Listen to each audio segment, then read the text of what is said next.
you won't be minding mine.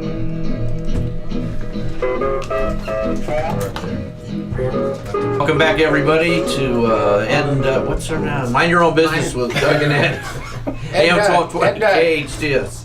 Anyway, we're talking with Bob Catrini, the owner of Planet Yogurt. If you're just joining us, behind Black Angus at Magic Mountain and McBean. Yep. And we just found out that Bob's an actor. So I got to ask you some questions, Bob. Okay.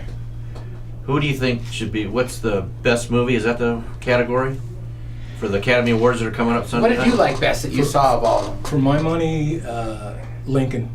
Lincoln? Yes. I don't think it's going to win, but yeah. And Lincoln had the best. Certainly Daniel Day-Lewis. He's amazing. Unbelievable. I wonder if he's still acting like Lincoln 6 weeks later. He acts all the way through getting Academy Awards, so he stays in character until he wins. His acceptance speech was for the SAG Award was pretty interesting. He said, "I think it's fitting that since there was an actor who killed Lincoln, every now and then there should be an actor who brings him back to life." Oh, that was a very classy step. Very, very. But the ones I saw Lincoln, Argo, and Silver Lining Playbook. I haven't seen that yet. All three of those are excellent and have a lot of virtues to them, so to speak. They're all think movies. Think movies. Think exactly. movies, not fun and blow up stuff movies. Right. Sometimes it can be a tough call. It can be a tough call, but I just something about Lincoln just reverberated with us, and we said, that's my choice. So are you going to play Lincoln in the near future? Or? I don't know if they're. It's the nose. They can't get it thin enough. I'm thinking Star Trek 6. New that captain of a wouldn't ship be too or something. That wouldn't be too shabby. So, what's your favorite role that you've done that we've known? Oh wow! I did a film called. Wow, that's a tough one. Is it? You can't pick any favorite. No, babies? they're each one. I mean, I've done working with Ted Danson on Becker. That was a blast because you get to do comedy and you just get to be.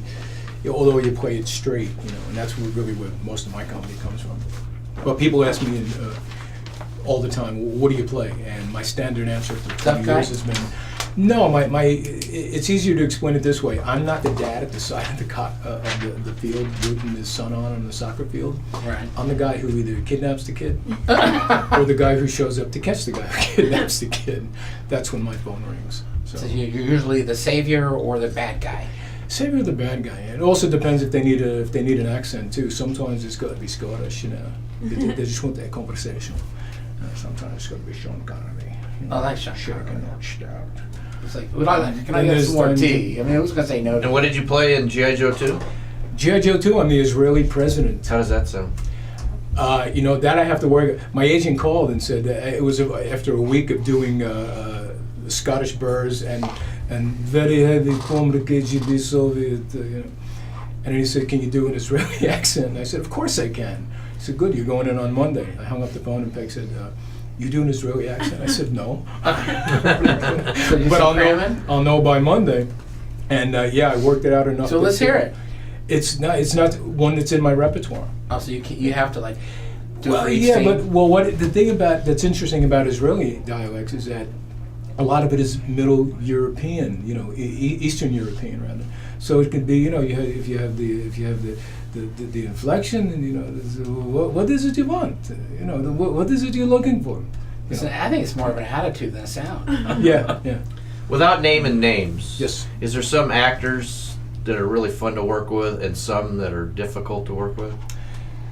The brown-haired guy? I'll tell you without naming no names. names. No, I'll tell you. Well, I could tell you. I mean, the ones that are really The stars. I tell you, pretty much every set that I've worked on and everything I've done, everybody has been, for the most part, really gracious. Dennis Franz, NYPD Blue, even on this shoot, Zac Efron, Marcia Gay Harden, Colin Hanks, Ted Danson, terrific guy. It's been really a lot of fun. It has been, and you get treated like royalty when you're on the set. So we've been very, very fortunate. So. We made hats for Tom Hanks. That's as close as we got for Big Love. Long before everybody knew what Big Love was, but I had a red hat that said Big Love on it. I thought it was so cool. How did you get started in the business? Something I had always wanted to do my entire life, but never said anything literally to another human being. And then for Peg and I, in 1993, I believe it was, we were watching a Steven Seagal movie, and I see a friend of mine's name, who was actually a stand-up comic up in the Borscht Belt, upstate New York, and his name is on the screen, and I said, well, you know, if he could do this, I know I can. And he wasn't very good. I said, I can do this. We got outside. Peg said, what was that all about? And I told her, and I said, what'd you think?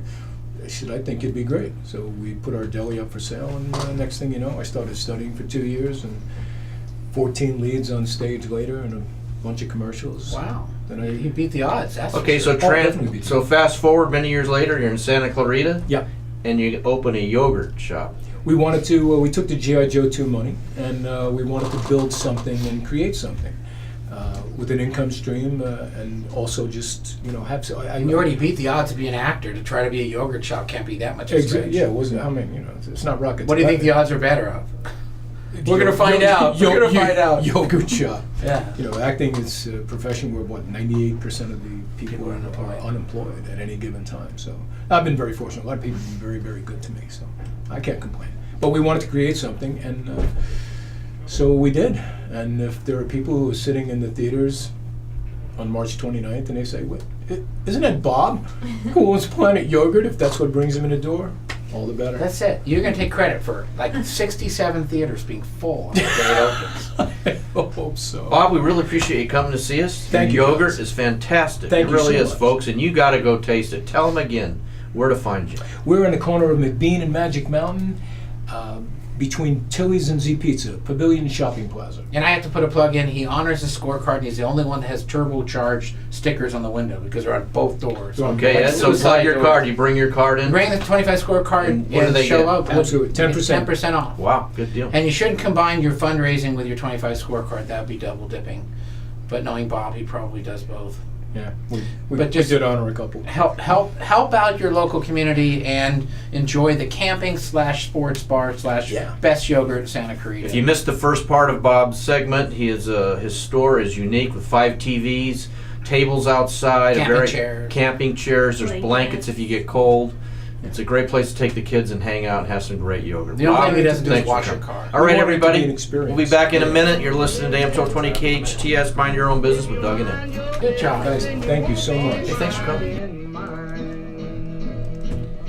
In mind.